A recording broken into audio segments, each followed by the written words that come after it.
starts here changes the world. A young Army officer makes a decision to go left instead of right down a road in Baghdad, and the 10 soldiers with him are saved from a close-in ambush.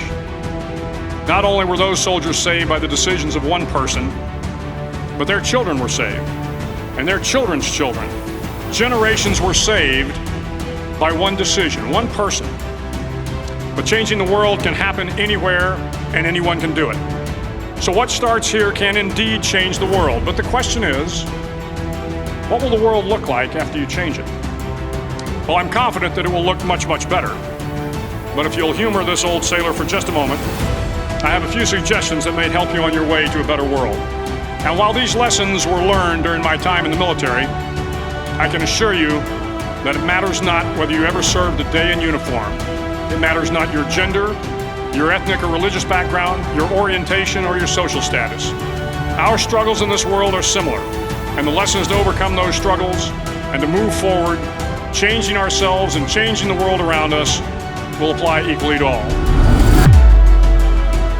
I'm trying to build people up. I'm trying to armor their mind. I'm trying to get them the belief, because this world we live in is tough. It will beat you down. The world in the life that we live in is the ultimate competitor. It will try to take you out. It will find your weakness, and it will just hammer you. If I can help you build belief, build confidence to the point where nothing can hurt you because you know exactly who you are. Action means less talking and more doing. When I left the military, I'm always looking for more. I'm always looking for what's the next thing for myself. How can I grow?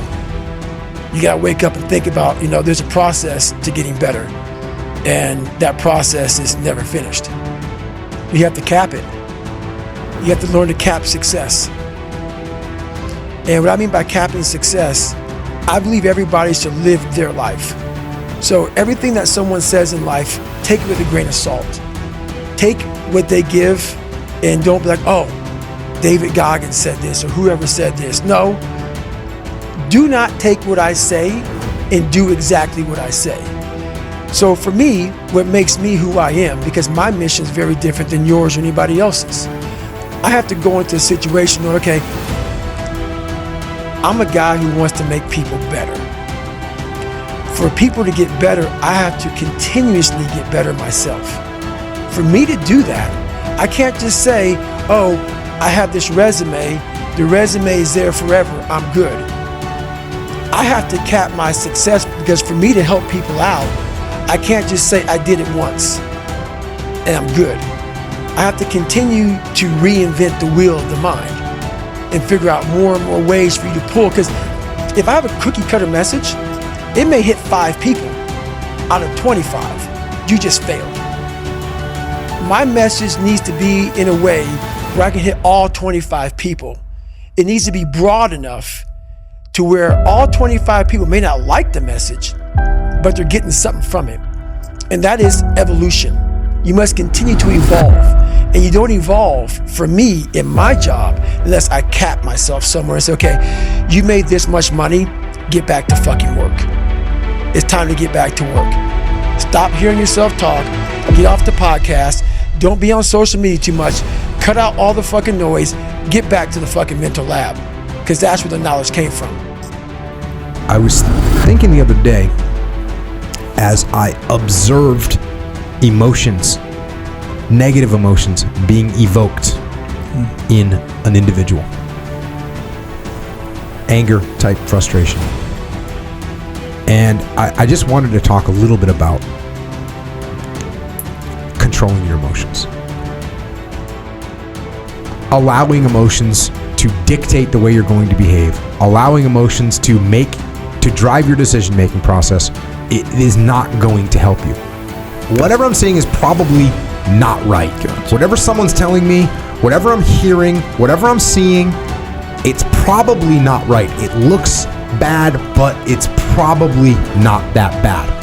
The reason I know that is because on the battlefield, you're going to get some report that comes in and someone's panicking. It's going to sound horrible. And it's probably not accurate. Doesn't mean you dismiss it, but you don't get emotional. You don't get emotional because you're dealing with some other people's emotions. Because when you send me a report back from the battlefield and you just got your Overwatch position just got shot up, you're freaking heated. We just got shot up. Okay. Do I immediately send the QRF, the quick reaction force? No. I go, hey Roger, give me a little bit more detail. What's happening? So I'm gonna not get emotional. The reason I'm not going to get emotional is because I can almost guarantee you that the continued amplifying information that's going to come my way is going to mitigate some of the problem just by nature. Whatever is happening right now, whatever I'm hearing, whatever I'm seeing is not final. A lot of people jump to the conclusion of whatever's happening right now is the ultimate atrocity situation, the disaster, the catastrophic scenario. That's what people immediately go to mentally.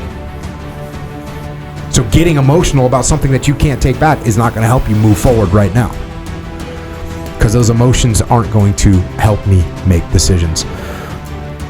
My viewpoint is that if I lose my temper, it's weak.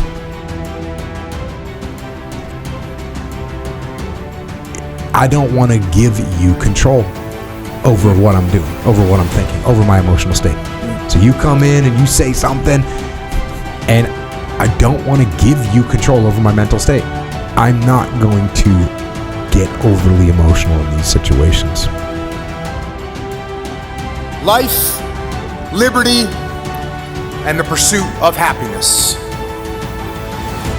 These words represent the just and self-evident truths to explain that when these rights are reduced or abused by tyranny or evil, it is the duty of the people to throw off and absolve themselves from that tyranny. But what is unsaid is an idea that anyone who understands history and anyone that understands human nature will know that there is an elevated calling beyond those unalienable rights. Because you see, in order for one group of sovereign people to reap the blessings of life, liberty, and the pursuit of happiness, there must be another group who are willing to sacrifice and forego those sacred rights. That other group of people, those are our warriors. Those are the men and women of our military. This glorious vision of destiny, this supreme object of human value, freedom. And for freedom and for liberty, our military men and women are willing to sacrifice everything that they have. Everything that they have now and everything that they ever could have. All their hopes, all their dreams, all their aspirations are subordinated to this higher cause. These soldiers, sailors, airmen, and Marines, they give their futures for ours. We should and we must live every day in a way that will honor the sacrifices of those heroes.